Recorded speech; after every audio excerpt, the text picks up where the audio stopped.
And this is the Svelte Vue edition of the Charleston JS meetup. So this year we're doing the meetup 30-minute meeting, 30 or 40 minutes every week.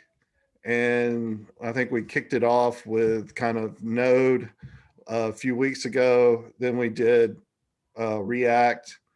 And today we're doing Vue and Svelte. And I'm trying to get presenters queued up, but was unable to get one. So I'll do a presentation this week on Spelt-Query. And, you know, feel free to ask questions as I go. As you all are probably aware, fetching data from the server and displaying it on the client, there's a lot of little nuances that can really be a pain to manage, and you can do it all kinds of ways, right? From using tools like Redux or tools like MobX, and some folks actually use GraphQL and Apollo clients to help with this challenge. But there's a new kind of pattern out, and it started with React Query. And actually, in our next React meetup, we're going to have someone present React Query, which is pretty cool. But there's a sort of port of that for Svelte called Spelt-Query, and that's what I'm going to demo today. Hopefully the next time we'll have someone present on Vue and talk about what's going on there. One of the things that, and I just kind of clicked on the Vue news, and I'll share my screen, but notice that Vue 3 is out, and there's a state of the Vue Union 2021 talk out, in case anyone wants to check that out. I haven't had a chance to check it out, but let's see. Yes, this is being recorded. Okay. And hey, Stephanie, thanks for joining. Okay, so next time we're going to do a Vue presentation. This time we're doing Svelte and Spelt-Query. I know John hasn't heard much of Svelte. Has anyone else not heard of Svelte before? I've heard of it, but I don't know much about it. Okay. So just real quick, Svelte is about 3 years old now, but it's a framework like React, like Vue. But the one interesting thing about it is it focuses more on kind of HTML, CSS, and JavaScript, setting those up as your kind of template. And then it actually compiles. So one of the things that it does is it actually compiles into a small bundle, and the framework goes away. So the bundle sizes are super small and results in really fast performance. And so here's like a very simple Svelte app. Over on the right here, you have a script. You declare your variable, and then you use the curly braces to reference it. So if I change that, and you can see it just loads. And hopefully as I go through this demo, you'll get an idea of how Svelte works. Today I'm going to talk about Spelt-Query. And Spelt-Query really makes it easier to load data. It handles caching, multiple requests, updating out of date, knowing when your data is out of date, and performance optimizations, and managing memory and garbage collection, and memoizing. So you get a lot out of the box with Svelte-Query, and basically all you have to do is give it a promise. You give it a promise and you get a lot of these things by default. So let's go and look at kind of a simple quick start. And I've got a Svelte app running. I'm running it on localhost 5000. And what we're going to do is just go into the app.svelte file. And this is the main kind of Svelte file. And what we're doing is setting up a route. And we've got users, to-dos, and post. And the index route. And that's loaded with this page here. And we're just showing header 1 and a couple of navigation points. One of the things that we'll do with Svelte-Query is we'll include this query client and query client provider component. So we import those in, and that kind of sets the cache and all of the kind of error handling for this. So we wrap our entire kind of app or all our routes within this query client provider component, and we pass the query client kind of instance. So that's just kind of some boilerplate that we have to do to set all this up. And now we're ready to use Svelte-Query. And if we go to our users page, and we'll go to the users component.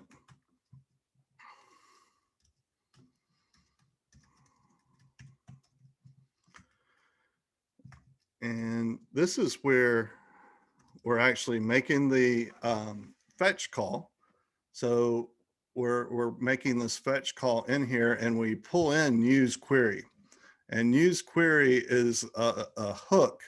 If you're familiar with React hooks, basically it's going to run in a reactive kind of state. And on line 3, we call use query, and we give Svelte-Query a key. And this key helps it remember that this request is unique. So with that, when this page, this component initializes, it's going to initially fire off the component. If it already has users loaded in its cache, it will go ahead and send that to the component and paint them. If it doesn't, it'll make the request, and then it'll send a couple of state management flags. These state management flags allow you to determine what kind of state the request is in. So it can be in an is loading state, or an error state, or success. And if it's success, we're going to display the username and email. And I've kind of already wired this up, so you should be able to see the loading, and then we have the users. And that's kind of the first time. So if I come back and go to users, you'll notice that you never see the loading, and that's because React or Svelte-Query has cached that list. And as long as you know, for a set amount of time, it's going to keep that in the cache, but then it'll also refresh that over time. And you can also invalidate that as well. Any questions so far? I have a question. Yep. I'm assuming that there's a way that you can specify that you don't want data cached, like if there's something that you want to constantly be getting something. That's correct. So what I'm showing is everything that comes kind of defaulted on, but you can, as I show the documentation page, you can really tune this to be exactly what you want and what you need at any given time. Make sure someone's trying to join. Okay, cool. So with that, what I'm going to do next is actually code a to-dos list, and I'm just using JSON placeholder as a backend to just keep things simple. This URL right here.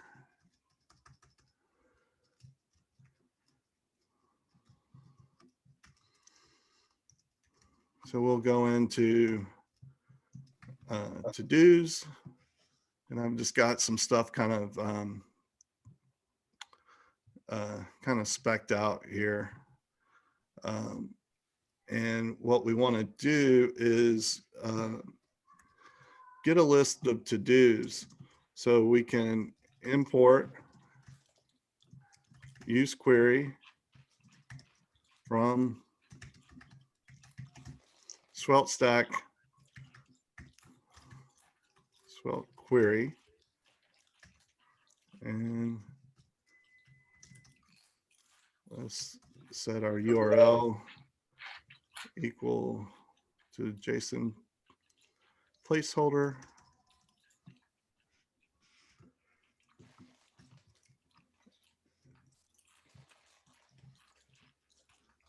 And we'll say to-dos.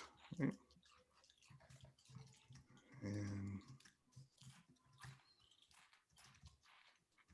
okay. So what we want to do is, just like we did before, we'll call use query, and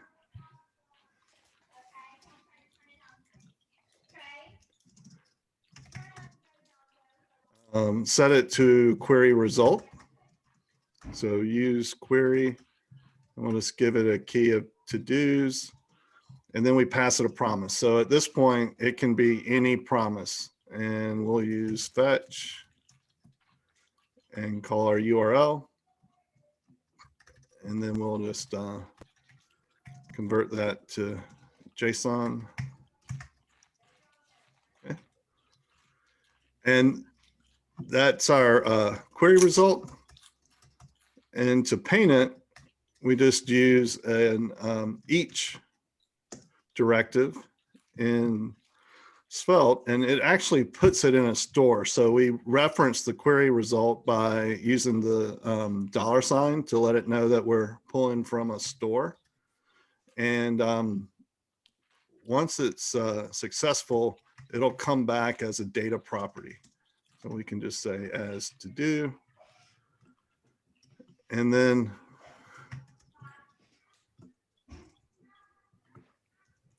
we can come in here and say to do.title.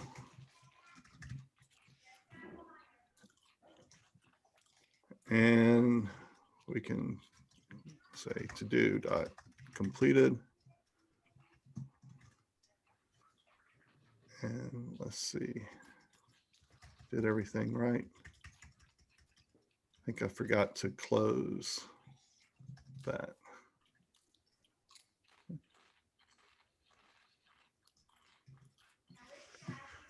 Oh. Okay, let's see what I did wrong.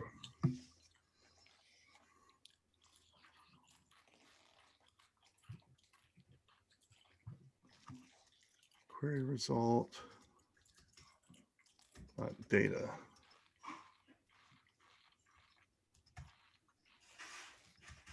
Okay, so I'm guessing that the result probably doesn't return an array. It's probably returning an object with a container of an array. So let's check that out.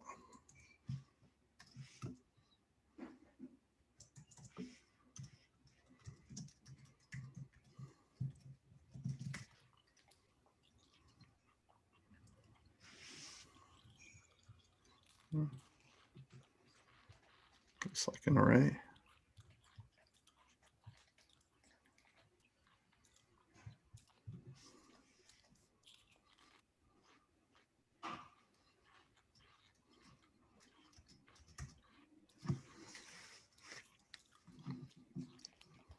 Query result dot data. Oh, so again, because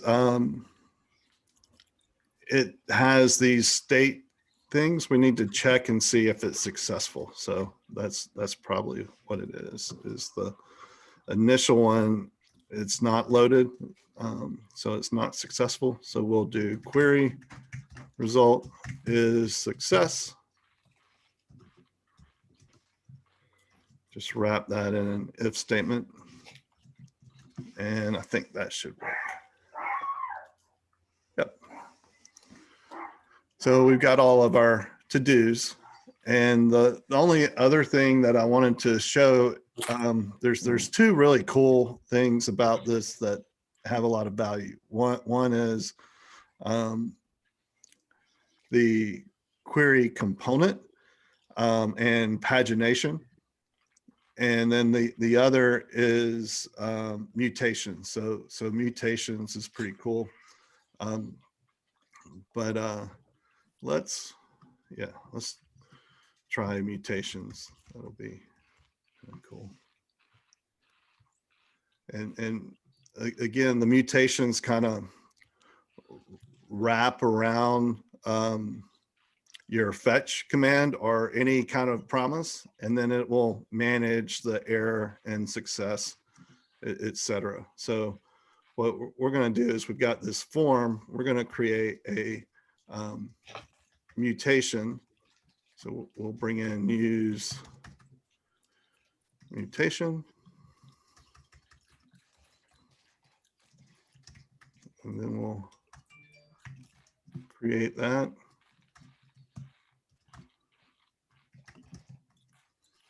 And it's going to take a function, and this function is going to take our new to-do object, and then we'll just call fetch, and the URL, and we're going to do a post.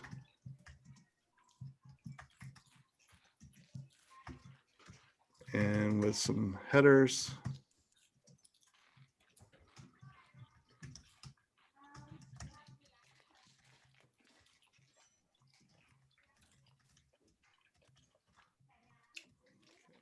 And then a body. And we'll do JSON stringify, new to do.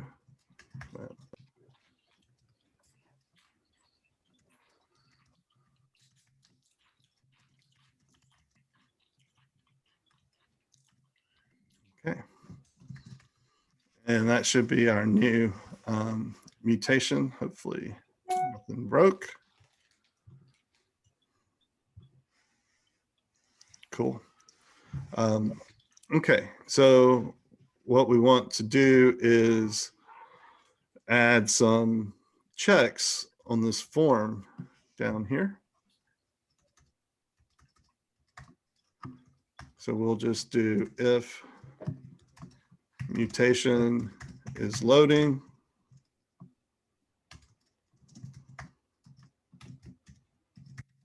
adding to do.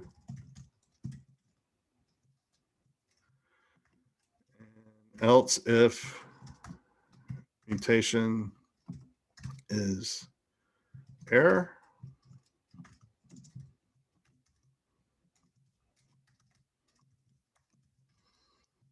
And then finally, else and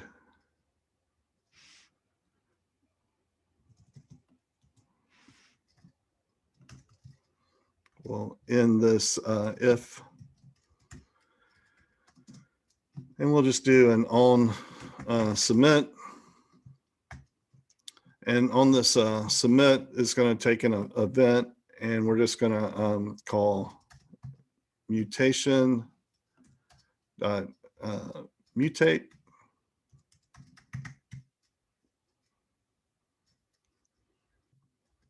we'll pass in fake ID and the title.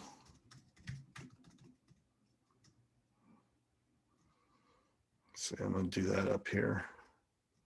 Be easier.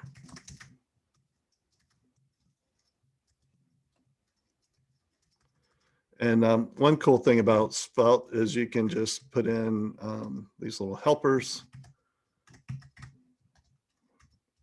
to prevent the default functions for the post, form post. So we'll say on submit.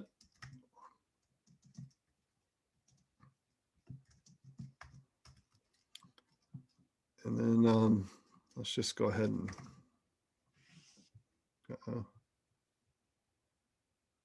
got two more joining. Sorry. Let's go ahead and just put a dummy title on here. Make sure it works.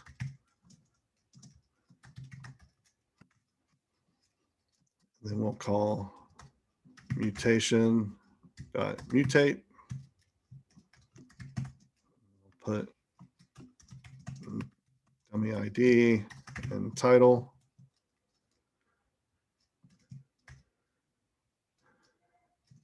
And I think that should be it.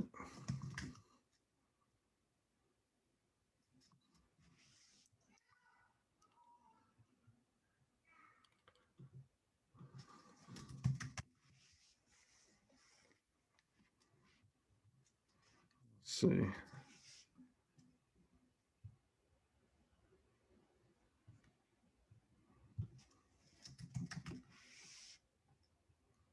Looks like it's still loading.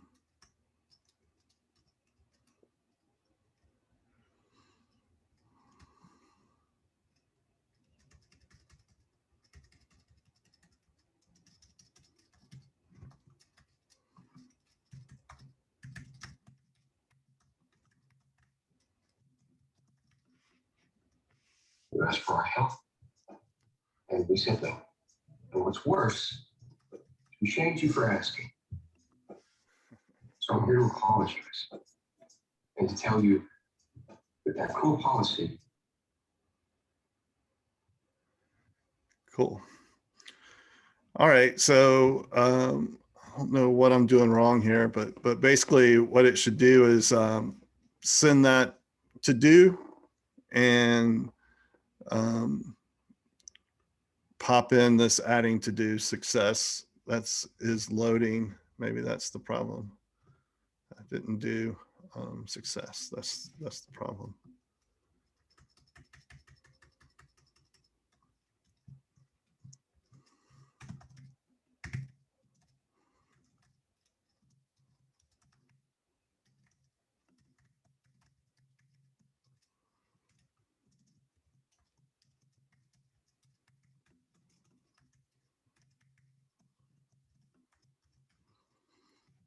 Okay, let's try that.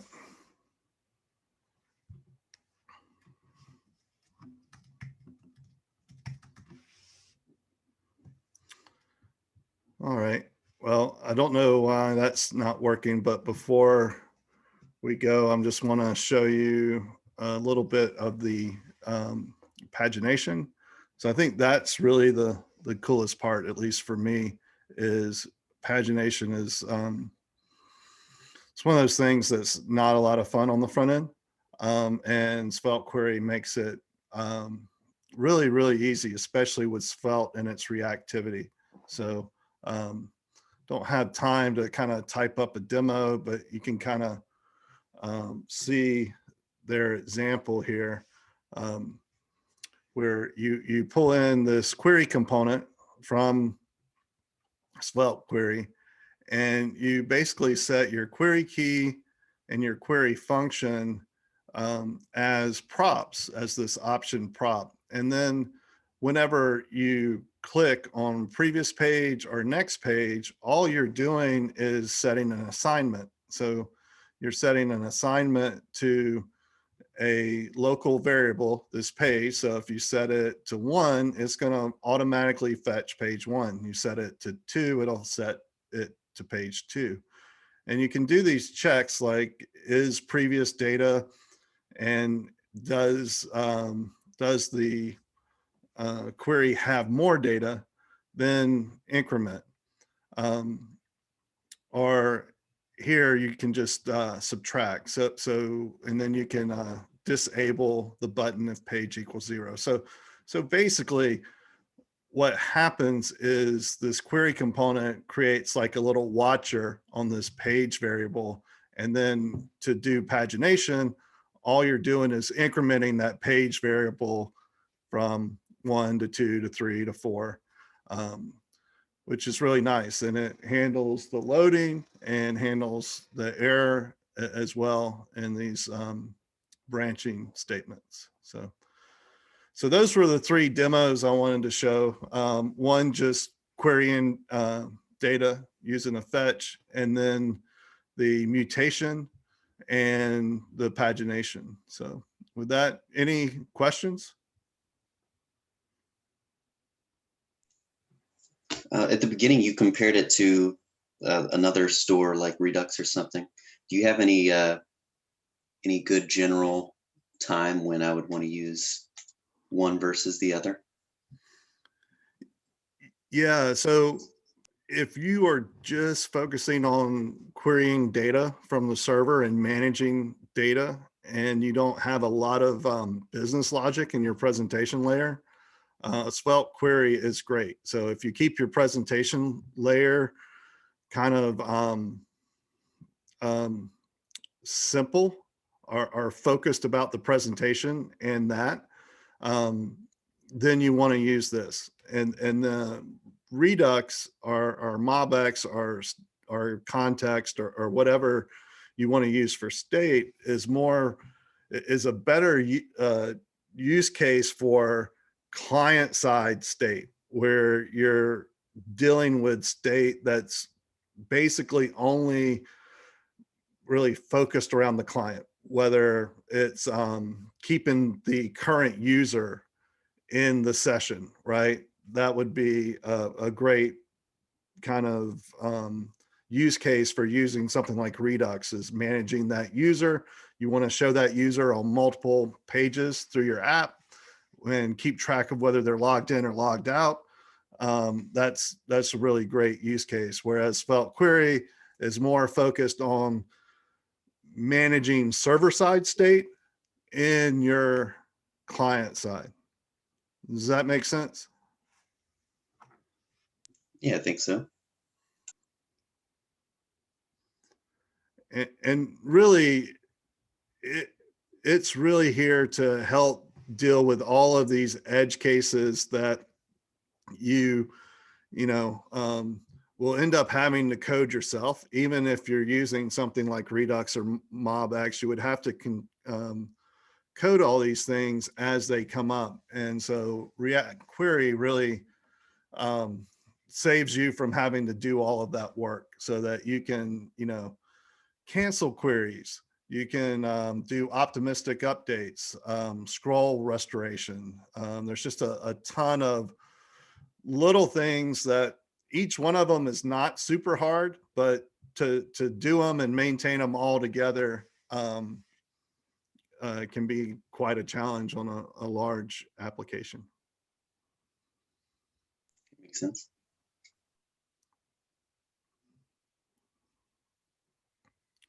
Cool. Any other questions?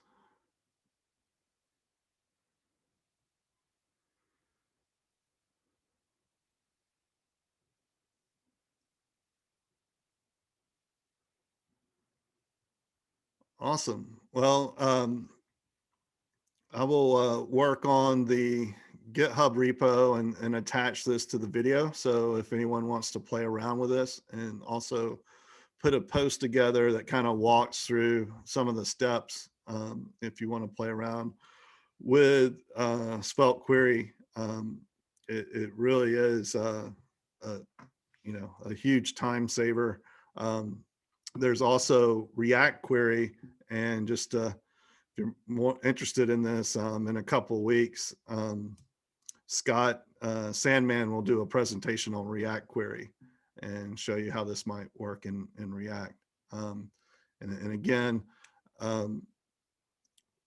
we're doing Charleston JS meetups for 30 minutes or so every week. And next week will be Dino and functional JavaScript.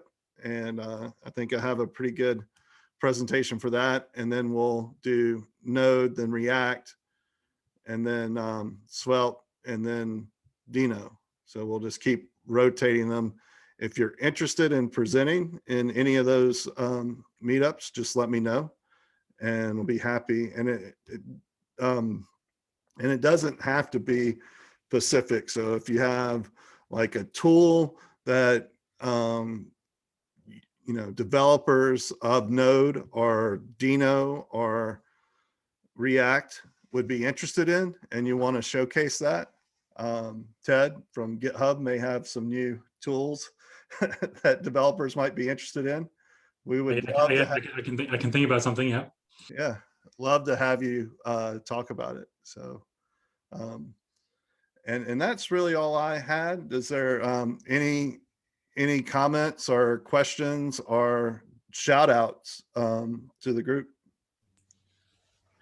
I was just going to say, at least if we're allowed to make requests, Absolutely. I would love any kind of talks about GUI testing, automated robot testing or any kind of testing. I looked at it a couple of years ago and it was just kind of overwhelming to get started. So I haven't really kept up with that. So if we had somebody in the group that was really good at it, I think that'd be a great presentation. Yeah. I know the CTO at Cypress, who they do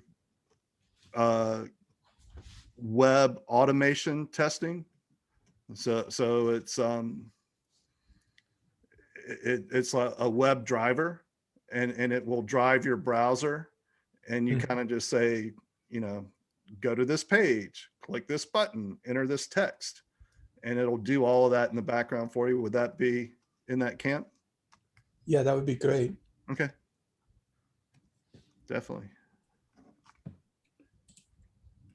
I had a totally random JavaScript question that's not at all related to Svelte or Vue. Sure.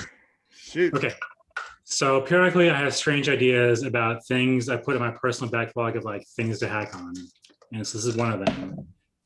So would it make any sense if there were a web server and you use with Node or Go or really anything that supports WebSockets, where the server side has a very deep representation of the DOM in the client browser, and effectively like pushes DOM, like specifically targeted DOM updates to the browser through WebSockets. You're effectively like sort of proxying the DOM API through WebSockets to the server, right? Mm-hmm. And this would not make sense for like a CRUD app because the memory consumption on the server would be quite high to do this. But if you had something where, for whatever reason, the server needs sort of real-time, sort of complete dominance over the browser DOM for some UI purpose, right? Like, does that make any sense, or is that like a terrible idea? Like, if that existed, like, is it sort of interesting or not? Yeah, I think so. There's a couple of projects going on that I don't know a lot about, but there's a Y Combinator startup that's actually serving Google Chrome through a VM on your browser. So it's actually making all of your search history, all your browser usability kind of proxied into a farm of servers, and but then it comes back to your browser. So it's like all the workload is not on your computer. It's kind of interesting. I wonder, is that like streaming the rasterized pixels of Chrome, like a remote desktop type idea, to your browser? Or, yeah, I like I said, I can't talk in super detail, but I've read an article on it, and it's just super interesting. And then the stuff the Ruby community is doing with Hotwire, it sounds very similar to what you're talking about. Oh, okay. Let's try that. I think it's called Hotwire. See it. Yeah. Huh. Sending HTML instead of JSON. Yeah. But yeah, it's kind of, I guess, oops. I guess kind of the idea with the DOM pusher thing is it's kind of similar to like sending rendered partials down over WebSockets, which then the browser would like stick in at the right spot. Yeah. It's close to that, but then I don't know, there's sort of a spectrum of of detailed access that the server could have to the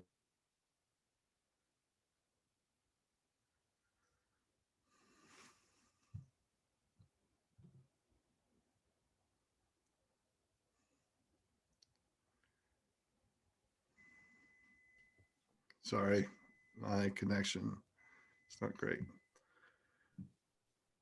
Yeah, I think that sounds really cool. And like I said, there's some people in that space, but maybe Yeah. not doing exactly what you're thinking. I think WASM may be interesting, and assembly script may be interesting to check out with that. Mhm.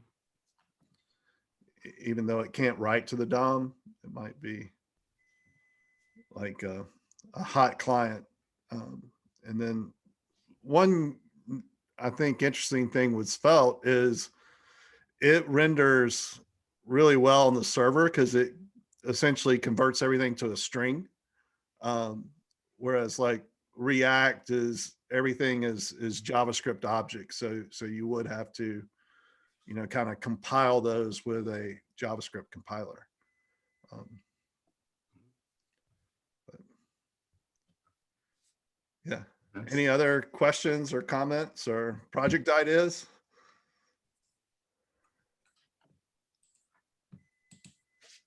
Cool. Well, thank you everyone for your time today. And again, we're just getting started with this. And, you know, if you have any kind of interesting topics, if you want to spend time just hacking on something, all that's in, you know, worth suggesting. And I'll definitely reach out to Cypress and see if they're interested in doing a presentation on kind of GUI based testing. Their product is really cool and really works well. If you've ever used like tools like WebDriver or Selenium, those are so slow and painful. Cypress really solves that problem from, you know, the kind of JavaScript side. You just write your test and, you know, press the run button in Cypress and it plays, and it actually gives you a little video of it driving your app. So it's pretty cool. Cool. Yeah. Stickers. Stickers. People like stickers. Yep. So if you want some GitHub stickers, grab Ted's email and in the chat and send them your address. And I'm working on a Charleston JS swag store. So Cool. where you can buy hats and stickers and all of that with Charleston JS logo on it. So that'll be kind of cool. There's a service my wife, maybe you already have something, but my wife used a service to do that for a fundraising thing for the Twins Club. And I'm trying to remember the name of it. I'll send it to you later. But it's like people can order their individual shirts and, you know, hats and printed things. And then the company handles all the individual logistics, and the club gets like, or you could, you know, donate the money somewhere else, but and then the club gets like a cut of it. It's all like set up and organized. Yeah, it's probably a similar thing. I'm using Printful with a front end store on it, and it's like it's not any really profit from it. It's just Yeah. it just makes it easier than we can't go to a meetup and hand out shirts anymore. Maybe that'll change, but I'll totally buy something. cool. All right, guys, thanks for joining. Have a great day. Thank you, Tom. See you. Thanks, Go. Tom. Thanks, everyone.